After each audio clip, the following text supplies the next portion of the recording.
Greetings, Taku Faithful. Thank you for joining me again this week. Once again, it's Larry Williams, OAW Commander-in-Chief, and I'm here to bring you all yet again another Black Sails episode review right here on Otaku Assemble Weekly. And as always, I'm here to bring you the latest in this week's Black Sail episode review. But before I jump into this week's review, I do have a brief update.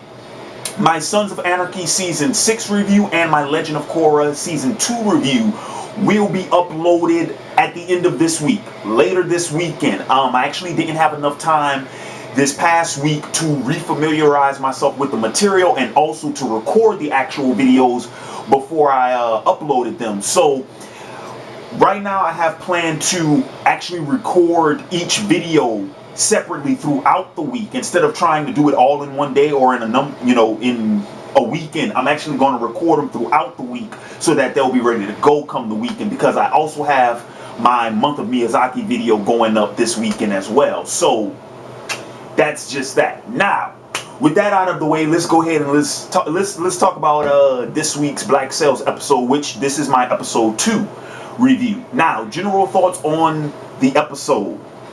Thoroughly enjoyed this week's episode. I really did.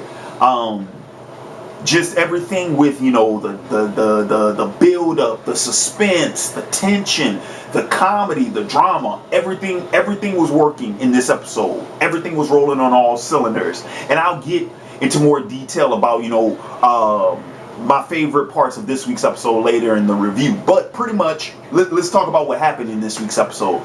Now, for the most part, this week's episode was, the hunt for the lost page. As I mentioned in last week's review, I was surprised that we've actually gotten to this point so soon, already, out the gate, We knew that the missing page and whatnot, that was going to be, that was one of the main conflicts in last week's episode, and already that got wrapped up in this episode. Flint figured out early on that yeah, someone did steal the page and that they were, part of the crew, because of the feather that he left in the journal, which I completely overlooked that in last week's episode. Like, I remember the scene when John goes and pulls the journal and there's the feather, because John even sees the feather when it falls on the floor, but I didn't, it didn't ring with me that was intentional, that that was Flint's bookmark and whatnot. So just that small detail immediately let Flint know that, yeah, the thief is part of the crew. And they went back to the journal to figure out what it was that they had. So, quick process of elimination, they narrowed it down to John. And the bulk of the episode is actually them trying to track him down, running throughout the town and whatnot, trying to corner him. At the same time, we got Captain Vane finding out that Singleton's mutiny didn't work, and then he finds out about the deal between his crewmate Jack and, of course, John, trying to go ahead and sell the page to him through Max. And so then we got Flint and his crew trying to find John. Well, him, Gates, and Billy trying to find John. John's on the run with them because he's trying to make the deal with Max and, I just said his name, Jack, right? Then Vane is trying to reconcile his relationship with Eleanor, not the romantic relationship, just the business relationship. He's trying to reconcile that because he's already fearing, before he even found out that the mutiny didn't happen, he's already fearing that, okay, clearly something up, so I gotta cover my ass. And then, so that's what he's doing, but then he finds out about the deal for the page, and then he gets involved. And then when Eleanor finds out about Flint's plan for the Urka, she gets involved, and then she's at crosses with Max, and so they're involved. And then the whole thing just ends up into this big manhunt, where at the end of the day, John does the smart thing, which I called it. I called it the second he went to that damn fire pit. I was like, he's going to memorize the schedule and he's going to burn the page to secure his survival, because they got to keep him alive now. He's the only one that has the information. They have to keep him alive. Not only that, Flint has to keep him on his crew. They can't desert him, they can't leave him, they can't lose him, nothing, because he's the only one that knows the schedule. So bravo, Mr. Silver, bravo. That I mean, yeah, sure, he was backed into a corner, but that was the smart play. That was the smart thing to do.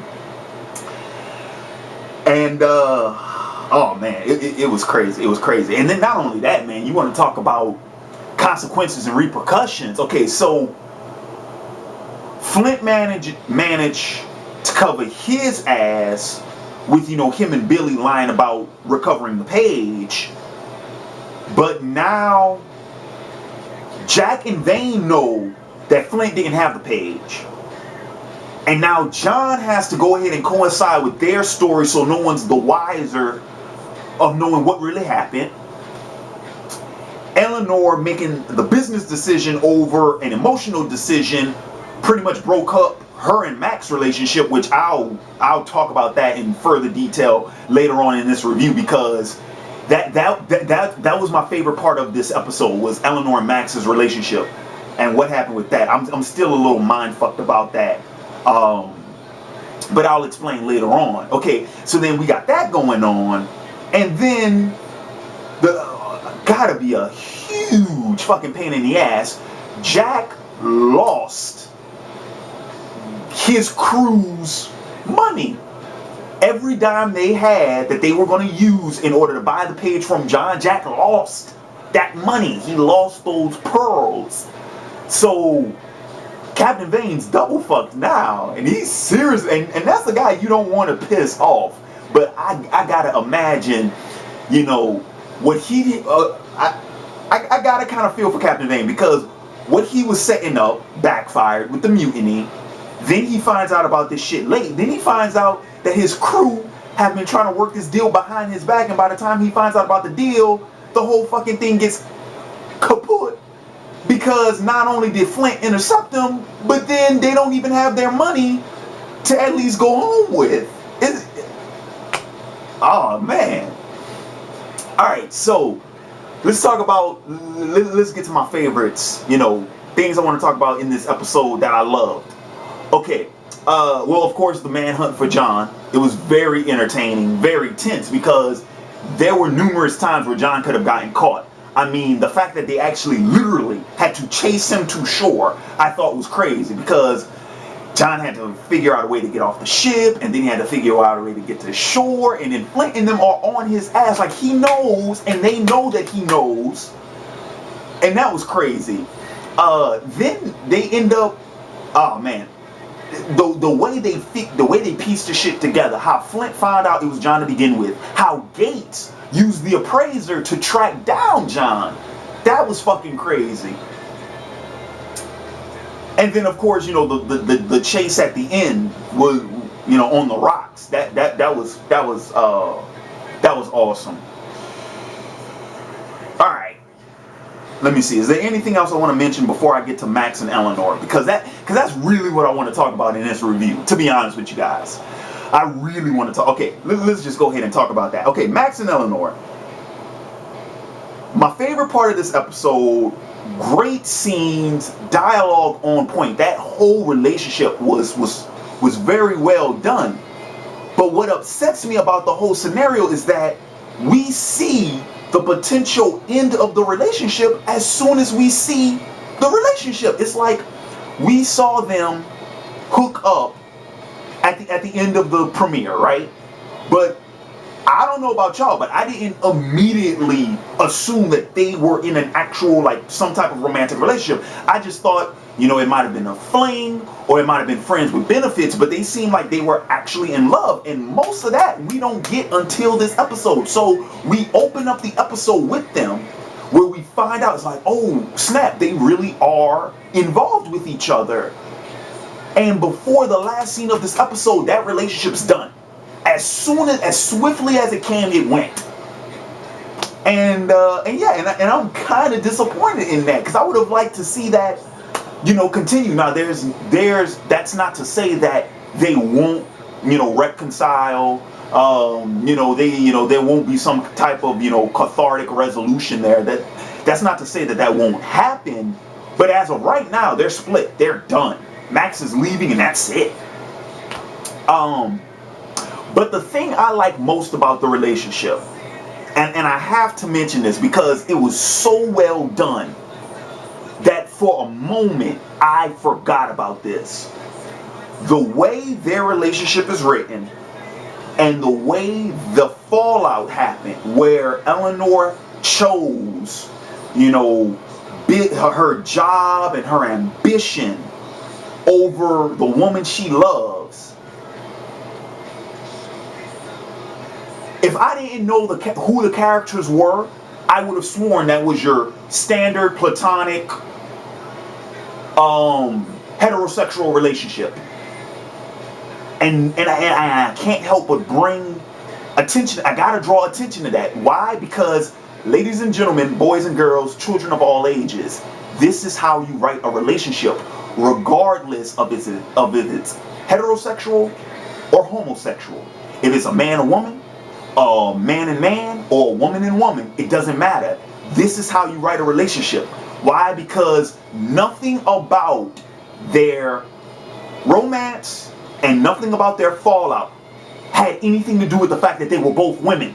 And that's what I fucking loved, because too damn often, we will fall into cliche lesbian territory where it's like, oh well, clearly it's two women in a relationship, so they have to act like two women and have the same, the stereotypical, almost caricatured problems that people who can't fucking write their ass out of a sandbox would assume. It's like, oh well, if it's lesbian, then it's two women and they're overly emotional and they feel all the time and this is that and the other. And it's like, no.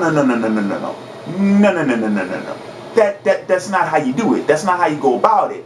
And this episode proved that. It's like, no, they can have and they should have the same fucking problems that every relationship goes through, where you have someone who's career driven, who's focused, and yeah, like I said, you could go ahead and throw ambition in there, because Eleanor is very ambitious. She sounds no different than your standard ladder climber, who your standard corporate suit who's trying to, make it up the totem pole. She sounds no different. And technically she is no different than them, especially since, her father's the one who, is in charge of everything. So she's the heir apparent in everything. Yeah, that's no different than any other character you would find in that position. So you have your one character who's the ambitious, career-driven, focused one, and then you have the other character who's supposed to be, the soft heart, who's supposed to be the reliever, who's supposed to be, that person that comforts the other one when shit goes, when shit goes south. And like I said, both of these roles that I just described to you, they are not sex exclusive. Doesn't matter if it's a man, woman, man and man, woman or woman relationship. It doesn't matter. And I'm glad that they did that.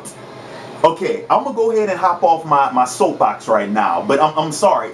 It was done so well that I just had to point it out, because this is what I should see. When you're dealing with gay and lesbian relationships, you treat them the same like any other fucking relationship. Period. Done. Alright. So let me see. What else in this episode that I want to mention? If anything. Actually, I'm going to be honest with y'all. I think that pretty much wraps up my thoughts on this episode. I will say, though, the teaser for next week's episode is going to be a motherfucker, because now from what it sounds like and what it looks like we're going to have the Warriors, the crews of the Warriors and the Rangers being forced to work together in order to get the Urca. Now, isn't that going to be fun? The two rival pirate crews are going to be forced to work together so that they can take down the galleon. Now, I'm pretty sure I don't have to explain to you guys how many fucking ways this shit could I'm sorry. It should have. I don't know why I didn't think it would happen. Cause to be honest, I thought they were just gonna go ahead and compete with each other the whole way through. You know, having to battle each other on the seas and whatnot during the hunt and shit like that. I don't know why I didn't even consider for a moment that they'd be forced to work together. But I don't even have to explain how many ways this could go south. Who could backstab who could try to outmuscle who could try to hustle who could try to outmaneuver who. So many possibilities can happen. Oh god, oh my god, oh my god. So this is going to be interesting. I will say this though, one thing I do want to point out before I wrap up this review. One thing I'm already seeing could potentially be used as, you know, as a bit of a plot device is like I did mention it earlier, John's identity. Remember, the only people who know that John had the schedule was Flint, Gates, Billy, and Max, because nobody from Vane's crew knew that it was John. They knew it was somebody in Flint's crew, but they didn't know it was John. So the fact that John is almost anonymous to the majority of the cast, that could arise later on. That could arise later on to be used as, you know, as some part of you know, for some intrigue, especially if John tries to outmaneuver Flint. If he decides to try to, you know, escape or try to figure out a way to pit the crews against each other or something. But I got a feeling that that's going to be a very important detail later on. Maybe not. We'll see. But anyway, so that's going to go ahead and wrap things up for my Black Sails episode 2 review. I want to thank you all for joining me again this week. And in the comments below, let me know your thoughts on this week's episode and some of your predictions and expectations for next week's episode. Let me know where you guys think is going to happen with this whole thing.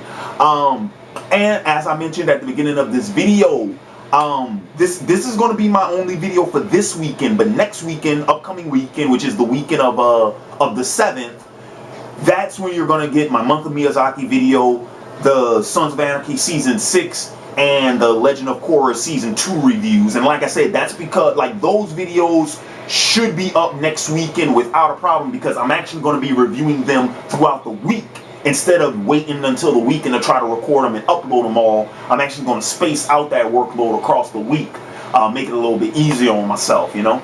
So with that being said, this has been Larry Williams, OAW Commander-in-Chief, signing off, and until next time, peace.